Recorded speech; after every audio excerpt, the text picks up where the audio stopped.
Hi, everybody. Many of us struggle to find happiness at work. We end up moving from one job to the next, trying to find a work environment that'll bring us joy. We often wonder why other people at work seem to be happy when we aren't. Today on the I Care About You podcast, we're talking about finding happiness at work.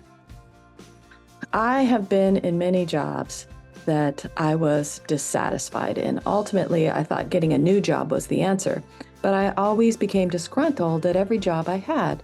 Much of it had to do with the work culture of the United States. I always felt that people were thought of as just work machines and not as human beings. And oftentimes that would come into conflict in my day-to-day life, whether I was in charge of managing other people or the way I myself was managed, in that all the humanity was kind of taken out of the work world. I always felt people were thought of as just a commodity or something there to do work for somebody else. I felt the pressure to never take a sick day or go on vacation. I distinctly remember feeling a lot of pressure to put in extra hours at work to prove that I was a good employee. I worked for a major university that had a mindset that they never paid employees retention money or gave them raises because everyone could be replaced. Their motto was like, why would we give anybody money for retention or give anybody a raise for any reason whatsoever? And COLA, just a regular cost of living to keep up with inflation, was maybe going to happen, maybe not going to happen. And it was talked about as though it was a raise and not just something to keep up with inflation. And if you wanted to retain one of your employees, the dean would often tell you, no, they can just go somewhere else. We don't do that. So it was very much this lack of care about who they had and lack of value. They had this belief that the golden handcuffs the university system as a whole provided people would keep employees there even if they were underpaid or overworked. It was a very uncaring approach to human beings, but it was also how they just managed everything. It always floored me that the other employees bought into the mindset. Other folks were okay with feeling devalued because the benefits the system provided was worth it. They stayed happy by keeping their eye on the retirement prize, or also by having this status symbol of saying they worked for this particular prestigious university. Even when the benefits started to get less and less and started to be chipped away at, they clung to the grandfathered benefits that they had. Whereas I saw this as a sign of further unappreciation of staff, I saw it as an inequity. Some folks were getting paid an incredible amount of money because they were at the top of the food chain, while folks in the trenches were barely able to survive. Many of the staff were on food stamps and lived in small apartments or subsidized housing. This felt unacceptable to me. The final straw was a complete lack of care towards employees who were part of a whistleblower report. The university decided that it was okay for the person accused of the bad behavior to know each witness and what they said exactly. They didn't redact the report, even though they had promised the witnesses they would do so at the beginning. They decided it was just too much work to do. And I thought that was a completely unsympathetic and harsh way to go about it. It really exposed about 21 to 30 folks to a person that they all thought was volatile. Even though I had been with the system for a very long time at that point, I left simply because that was over the line, just too much for me. So why do we find ourselves unhappy in the worst workplace? There are many reasons why you feel unhappy. It could be a toxic work culture, a toxic supervisor, just like the story I told. It is a feeling that your ethics or beliefs or values are not in line with the company, or that the treatment of others is not in keeping with your ideals or beliefs. This is a really tough one because when you are somewhere that isn't a good fit for you, it can be really hard emotionally and mentally.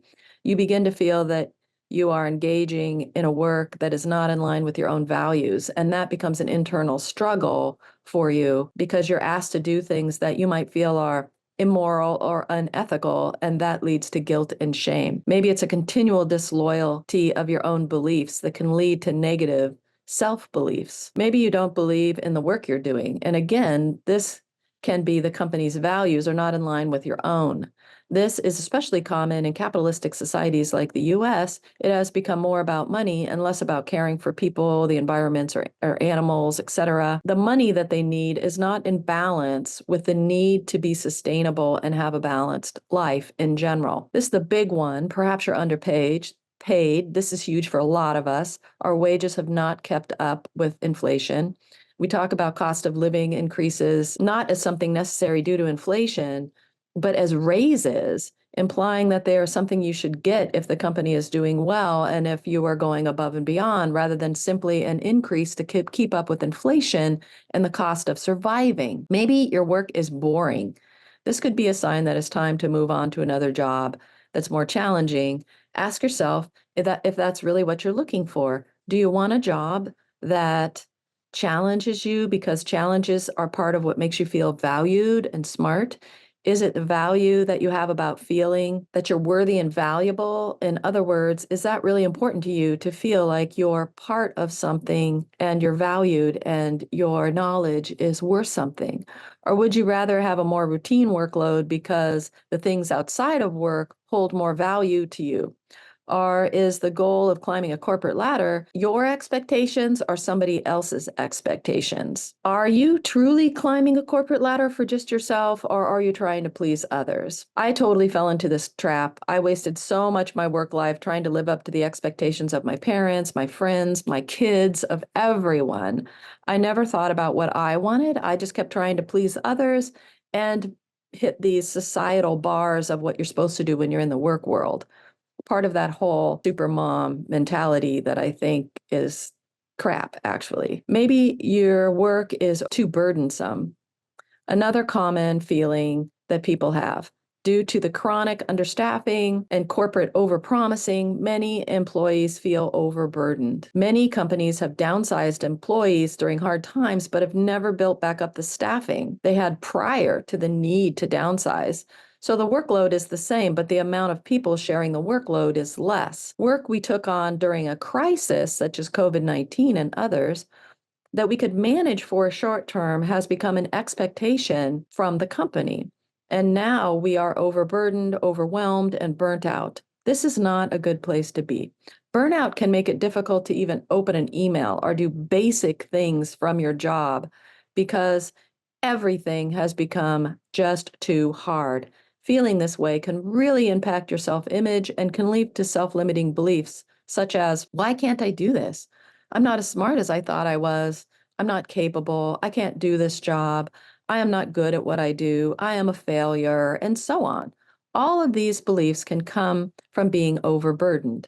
You may find yourself in chronic overwhelm, especially if you're trying to balance a heavy workload and a family life, kids, obligations, relationships, outside things you like to do. A lot of times we build up internal resentment because we're missing out on things we want as part of our home life, such as a kid's recital or an open house or going to a friend's house for dinner or meeting friends for drinks or all kinds of things like that. We push to the side because of this overburdensome work situation that we have. And that can lead to resentment. Over time, it can manifest into anger, guilt, shame, and even relationship strain. You feel caught between making a living and having this human life. You're caught between expectations of your boss or your company and expectations of the people in your personal life. Another reason why you might not like your job is because maybe you don't like your coworkers that much. Again, this can have something to do with values and commonality. It is also because you are afraid to get in too deep with people, and leaving when you move on to another company always kept you from making those deep connections. Now, this could easily be a reason why. Not everyone feels this way, but some people certainly do. I always felt that my home life was so demanding that I didn't want to make close friends at work because then I would have even more obligations on my plate once I started hanging outside of work with people. I wasn't that I didn't like everyone, but more so that I didn't want any more commitments. So I tried not to get in too deep with people because I was already maxed out on my personal life. In the past, I would feel resentment if there was a work party outside of work hours or people wanted to hang out outside of work hours because they were keeping me from doing the things I needed to do at my house or spending time with my kids or whatever it was. And that resentment was really real. And I just displaced it onto work rather than seeing it as something I needed to work on. Another reason is you could hate your commute. I always felt that my commute was a waste of time. I hated traffic. I don't like driving, road obstacles, parking. I don't like getting gas, sitting on a bus, waiting for a bus, stressing out about missing a bus, having to stand if there's no place to sit. I wouldn't make it home in time to pick up my kids or run an errand or an appointment. And I always felt stressed that that was going to happen at any given time. I just wouldn't make it home in time because my life was so closely constructed. There was no space for me to get stuck in an hour-long traffic jam. I was so wiped out from commuting and working that all the chores just stacked up to the weekends, and I never had time to relax because all I did was take care of home stuff on the weekends because I didn't have capacity to do it during the week. And then I built up a lot of resentment. Sometimes you hate your job because you either can't or don't want to live up to the expectations of your role. Again, this plays into the position you have. Are you there to please others, or is it something you really want? Lack of motivation can be a play here. If you're doing a job to please others and you're only motivated to do the job because it makes someone happy that you have that particular job, that's not a strong motivator to actually do the work within the parameters or the scope of the job. It might be because you're having a hard time making the leap from childhood to adulthood. Sometimes just learning to have to rely on yourself and that others are relying on you and your parents aren't going to help you out, or a caregiver's not going to help you out, or people aren't going to think, oh, well, they're just young, they don't know any better. You're kind of reaching this pivot point where you have to pivot into being more responsible. And that's really challenging because you haven't realized that within yourself yet. But a lot of times, motivation and the lack of motivation is at play here. It might help to find a better fit in the job world. If this is a chronic thing that happens to you, ask yourself why and explore it. Is it because I don't want these responsibilities? Is it because this is too stressful for me and I already have problems with stress and anxiety? Is it because I don't even want to be in this job? I'm just in it for someone else, and therefore there's no motivation to excel at it or do well or feel good about being in the role. Again, kind of resentment at play in a way. There are many reasons why a job can become unhappy. You might have noticed a trend in some of these reasons. Unhappiness on the job is often due to a conflict between your values, beliefs, concepts, self-definitions, and how people should be acting towards one another. In a society such as the one we have in the US, it can be really hard to find work-life balance that is pleasing. We are often taught to consider so much of what we do to make money as part of our self-definition that when the two are at odds, it can be hard to navigate the space without feeling bad about yourself in some way. So what I'm saying here is that in our society, what you are, your job title, is some type of self-defining thing. And if you don't like it, it's really hard to find balance with that. I mean, if you don't believe me, think about all the times you're somewhere and somebody asks, what do you do? You almost always say your job title or explain your job. You don't say things like, I'm a dad, or I read mystery novels, or I love crime podcasts. We put all our eggs in this work basket, and doing so, we inadvertently tell ourselves that we are that person and we're not these other parts of our life. So when that job thing isn't going well, it's almost like it's negative dialogue in some way because you've defined yourself as being a director of administration and something's happening in your job that you don't have satisfaction anymore. That can really mess with your mind in your terms of how you feel about yourself. Like one of the things that we do is we just cling to that model. And that happens a lot of times when people retire.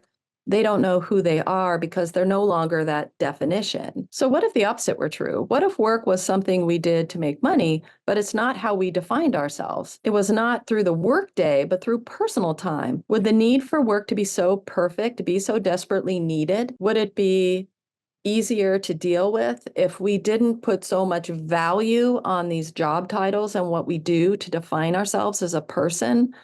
Would it be more like, going to the doctor is annoying. There's lots of things. You have to park. It's It's hard to get to. You have to go to leave to get to it. The person's going to tell you stuff you don't want to hear. Most likely, maybe you have to get shots or things like that. It's not an enjoyable experience per se, but we don't put that much emphasis into that. We're like, oh, well, I have to go to the doctor to get this shot or whatever, something routine. It's annoying. Going to the doctor is not in my self-definition, so I don't give it a lot. It's annoying while I'm doing it, but then I forgot about it a couple days later. It's not as self-defining as job and work can be in the culture of the United States. It's so self-defining that if we're not enjoying work, we're subconsciously telling ourselves that we're not good enough in some way, shape, or form. That is one strategy. Don't take your work as a self-defining characteristic. It's hard to break this mold, especially if everyone defines you as your job title, but it does help if you just switch gears and don't give your job as much emphasis as you have been giving it. Because again, that creates resentment because you want to be giving all of that energy to your personal time, but you aren't because we're so conditioned to have work be part of our self-definition. So try and switch that. Give work a little less energy and give your home life a little bit more meaning and defining yourself more in that framework of what you do outside of work than in what you do in work. Of course, another strategy is to find a new job. Take some time to figure out what the defining characteristics of meaningful work are for you. What will there need to be to bring you some joy? Do you need more creativity? How? More engagement? When? More collaborating? How would that work? And what would it look like? Do some time to flesh out instead of thinking what the trajectory is of your current job.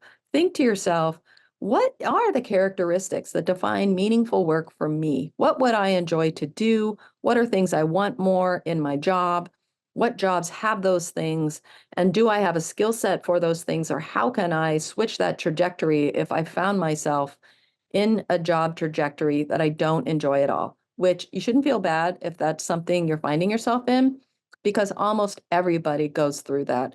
And a lot of us will stick with the trajectory because that's where we started. And what are we going to do now? And they hate it the whole time. And you spend a lot of time in work. So you should have some satisfaction there. It's okay to shift and change gears and think about what works for you. What kind of work would bring you joy? Make a list and see if you can bring any of that into your current workplace. Like if your office is ugly, but you're inspired by something looking aesthetically nice. Can you fix that? Can you change it? Can you make your work life while you're there, the space that you're in, more enjoyable for you? Can you make it a little more inspiring? What if you started a wellness group or a place where people can post fun hikes they go on or ideas for things on the weekends? A lot of work is assumptions. I once took a workshop and the person doing the workshop, it was a workshop on getting a raise, and the person doing the workshop was saying, it's not always about money. You can also negotiate all these other things like free parking, professional development, work from home options, flex time, all these things that I didn't really ever think of as part of the job negotiations. But you can do that too. You can think of what would bring me more joy in my work. Do I need to change it up a bit of where I am? Do I need to shift my desk around, make my office look nicer? Do I need to make a point of leaving exactly on time every day? Do I need to change my hours a little bit? Would some flex time be good? Etc. Figure out what those are, make a list, figure out what you can do yourself and what you might need to ask your supervisor about or work on with other people. Making connections at work is really important. If we've learned anything from COVID-19, it's that humans need community and connection. Again, if you are somebody that's really busy, it can really help to find those feelings with coworkers where you can find a balance and you're not so burdened with relationships at work because it's just another thing now I have to manage. Tell them that a happy hour won't work for you because of your schedule, and that maybe doing lunch together or coffee during the work day is more doable for you, or things like that. And talking to people about what works for you. Maybe you find people who are in the same place. They have kids and they commute and they're finding their life really stressed. And you can create a club or a connection once a month. Let's all meet for lunch and talk about ways we can balance our work life a little better or something like that. Just making those connections with common things that are happening with you and your coworkers can really, really help. A lot of people bond over bad bosses or projects that are too big in scope, deadlines that are too hard to meet, but they also find commonality in things outside of work, like family life, like things they like to do, like music, etc. And you can make connections with people that aren't so burdensome simply by discussing shared interests in the hallway or at lunch or while getting coffee or walking out to get in your car. Defining what you want out of work and what you are willing to do for work will help you with that dissatisfaction. Advocating for yourself at work is huge. I know it's hard, but it's also a very good way to get things that you need. It's really hard to do it the first couple of times, but the more you do it, the easier it gets. So maybe you start with something small, like you tell your boss, my hours are 8 to 5, and I can't work extra time over 5. If I need to complete something, I'm either going to take it home or come in early the next day, but I'm not going to stay past 5 anymore. Start with something small. Maybe it's, I need a new light for my desk, or I need a new keyboard. Advocate for yourself for small things. I would like pens that are blue and not all the black pens that we have. Something small that you can work with and then work up to bigger things for advocating for yourself. I'll give you one last thought. I hated all my past jobs, mostly because I was bent about the idea that people had to be super moms.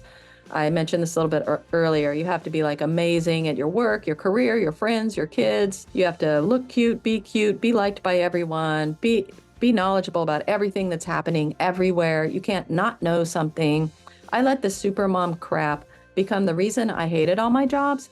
Basically, it was displaced anger. I felt anger towards this stereotype that existed. It was really powerful when I was younger. It existed really powerfully in the workplace. And instead of being angry at this supermom thing that society had latched onto, I just displaced all the anger onto every job I ever had. Do you hate work because you don't have a partner to share the load with you, or you have a partner who isn't making enough money, or who isn't taking work serious, or isn't picking up the slack at home? Do you feel that the expectations of society are wearing you down? Are you displacing your anger on your work? Explore this one deeply. Once I did this, I realized that although my job I had was very toxic, that one I talked about, and against my beliefs and how people should be treated, many of my jobs got a bad rap with me simply because I was displacing the anger I had, feeling like I had to be super at everything and not just doing great, doing good. Finding a balance. Finding a balance is really, really important. Why do you hate your job? List it out. Take a deep dive, go internal. Once you figure it out, is there anything you can do to change it? Or should you be moving on? Or should you try a different situation again? What are you putting too much energy on regarding your job? And what are you putting too little energy on, maybe your personal life? Is it defining you so much that it started to strangle you? Go deep. You know the answers to this.